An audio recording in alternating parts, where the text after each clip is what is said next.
বিনা প্রতিদ্বন্দ্বিতায় কোয়েল মল্লিক সাংসদ হয়ে গেছেন, মানে জাস্ট ভাবা যায়। আর এই কোয়েল মল্লিককে নিয়ে অপরদিকে আবার দেবদা, মানে মেগাস্টার দেবদা এবং সাংসদ, উনিও একজন সাংসদ, উনি কি বললেন কোয়েল মল্লিককে নিয়ে? তো বিনা প্রতিদ্বন্দ্বিতায় কোয়েল মল্লিক যখন সাংসদ হয়েছেন সেটা নিয়ে তো চর্চার কেন্দ্রবিন্দু। অনেকে তো ওনাকে ধুয়ে দিচ্ছেন যে কিসের রাজনীতি, কিসের মানব সেবা, কিসের দেশের সেবা। তো এবার দেবদা কি বললেন সেটা নিয়ে আজকে আলোচনা করব, কারণ দেবদা বাইক অ্যাম্বুলেন্স দাদা শুটিং শেষ করেই প্রজাপতি 2 এর আবার একটা 75 দিনের সাকসেস পার্টিতে উনি এসেছিলেন। সেখানে মিডিয়ারা তাকে ছেঁকে ধরেন এবং সেখানে কোয়েল মল্লিককে নিয়ে তাকে অনেক কথা বলতে শোনা যায়। তো সেটা নিয়ে আজকে আলোচনা করব। তোমরা প্লিজ চ্যানেলটাকে সাবস্ক্রাইব করে দাও, ভিডিওটাতে একটা লাইক দাও, আর ঠিক মনে হলে অবশ্যই কমেন্ট করে জানাবে। আর ভুল ত্রুটি অবশ্যই মার্জনীয়, প্লিজ সাপোর্ট করো আমাদেরকে। দেখো, আগেই বলে দিচ্ছি, কোয়েল মল্লিকের যে বিনা প্রতিদ্বন্দ্বিতায় সাংসদ হয়ে যাওয়াটা একেবারেই দৃষ্টিকটু লাগছে। আমার চোখে তো না, লোকের চোখে লাগছে। একজন সাংসদ হওয়ার জন্য একটা মানুষকে কত লড়াই না করতে হয়। তো এই রাজনীতির দলে এমন অনেক মানুষ আছেন, তারা দিন রাত পরিশ্রম করে, দিন রাত পরিশ্রম করে আরো যারা বড় বড় সাংসদ নেতা মন্ত্রী আছে তাদের পেছনে পড়ে থাকেন, দিন রাত পরিশ্রম করে তাদের কথা মতন কাজ করেন। তারা সেই সাংসদের টিকিট অনেক সময় পান না, কাজ করেও। সেখানে বিনা প্রতিদ্বন্দ্বিতায় কোয়েল মল্লিক সাংসদ হয়ে গেলেন কিভাবে, সেটা প্রশ্ন কিন্তু থেকেই যাচ্ছে। আর আরেকটা কথা, কোয়েল মল্লিক একজন অভিনেত্রী, শিল্পী। একজন শিল্পীর কাজ হচ্ছে কি, একজন শিল্পীর কাজ হচ্ছে তোমার শিল্পী, শিল্পী হয়ে থাকা, মানে শিল্প কিছু একটা সৃষ্টি করবে, সেই শিল্প সৃষ্টি আমরা দেখব, এটাই তো। তো সেখানে তার অভিনয় আমরা এতদিন ধরে দেখে এসেছি, কখনো জিদ্দার বিপরীতে, কখনো দেবদার বিপরীতে। তো সেই মানুষটা আবার এখন নতুন করে একক চরিত্র করছেন। হ্যাঁ, কখনো মিতিন মাসি, অরুন্ধতী বেশ মনোরঞ্জন দিয়েছেন আমাদের, এবং কোয়েল মল্লিক দর্শকের তালিকায় একটা আলাদা শীর্ষস্থান অধিকার করেছিল। তো এই যে শিল্প বনাম রাজনীতি, শিল্পীর প্রধান কাজ হচ্ছে সৃষ্টি করা, আগেই বললাম। রাজনীতি অনেক সময় শিল্পীর নিরপেক্ষতা এবং সৃজনশীলতায় বাধা হয়ে দাঁড়ায়। শিল্পীদের একটাই জাত হচ্ছে তারা শিল্পী। তো আজিকর সম্পর্কে যখন প্রতিবাদ করার কথা বলা হয়, তখন মানে এইটা নিয়ে যদি প্রসঙ্গ টানা হয়, তাহলে বর্তমান সময়ে দাঁড়িয়ে সাধারণ মানুষ সেলিব্রিটিদের কাছ থেকে একটা স্পষ্ট ভূমিকা আশা করে থাকেন।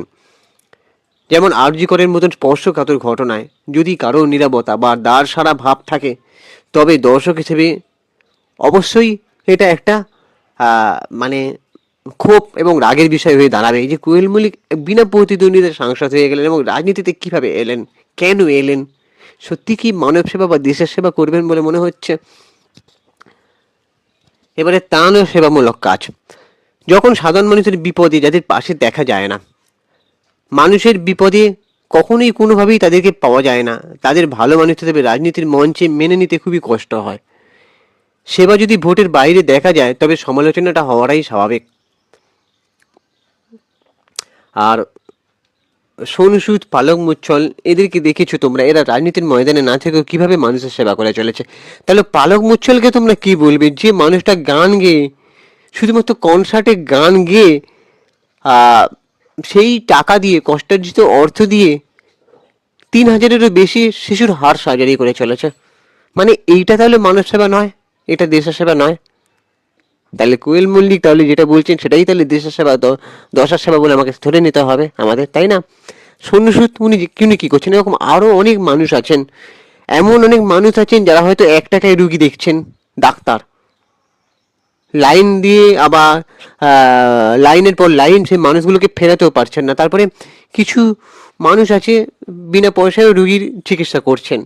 তাহলে কোয়েল মল্লিককে কি এসব কোনো কাজে দেখেছো? আর আরেকটা কথা, যারা অভিনেতা, অভিনেত্রী বা অভিনেতা, তাদের কিন্তু পলিটিক্যাল সম্পর্কে কোনো জ্ঞান থাকে না।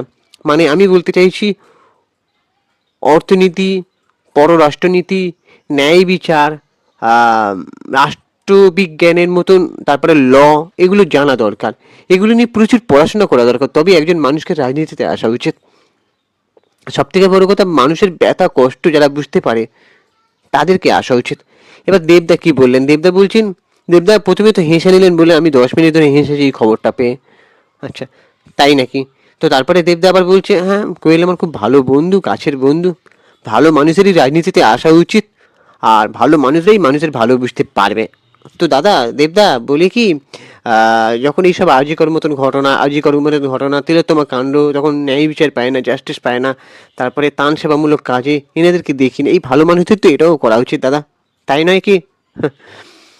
যে কোয়েল মল্লিককে এত পছন্দ করতাম, এত ভালোবাসতাম, একটা দিদির মতন দেখতাম, যে না আলাদা এই দিদিটা, কিন্তু সেই মানুষটা এমন কাজ করবে ভাবতেই পারিনি।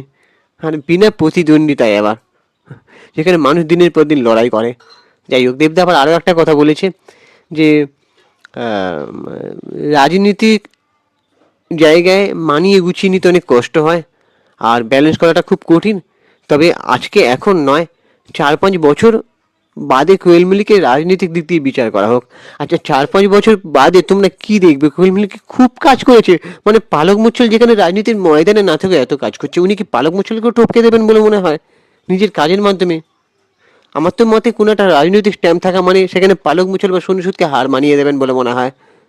উনি কি করবেন সেটা আমার জানা নেই, সত্যি জানা নেই। তবে একজন সাংসদ বা এমপি, এমএলএ, এনাদের কাজ যেটা হয় অফিসে, সাধারণ মানুষরা আসেন, সমস্যার কথা শুনে সেখানে সমস্যা মিটিয়ে দেওয়া, তারপরে কারোর ইনকাম সার্টিফিকেট, রেসিডেন্সিয়াল সার্টিফিকেট, এগুলো তো করে দেওয়ার কর্তব্য এমনিই তাদের। কিন্তু এর বাইরেও অনেক কাজ থাকে যেগুলো অনেকেই করেন না, বা তাদের হয়তো দাঁড় সারা ভাবটা দেখান।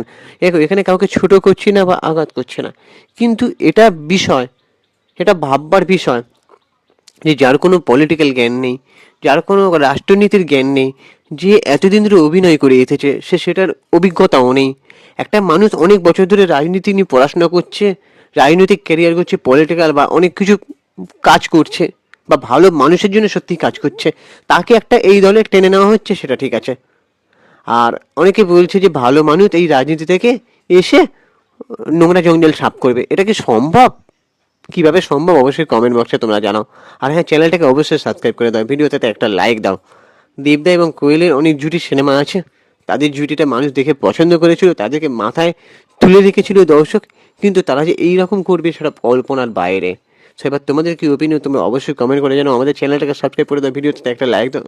আর আমি ইনস্টাগ্রামে রয়েছে সুপ্রি পৌশালের সিনেমেরিয়া, অথবা চিঙ্কি বাবু 253, ওখানে গিয়ে ফলো করে দাও। টাটা, দেখা হচ্ছে পরে ভিডিওতে।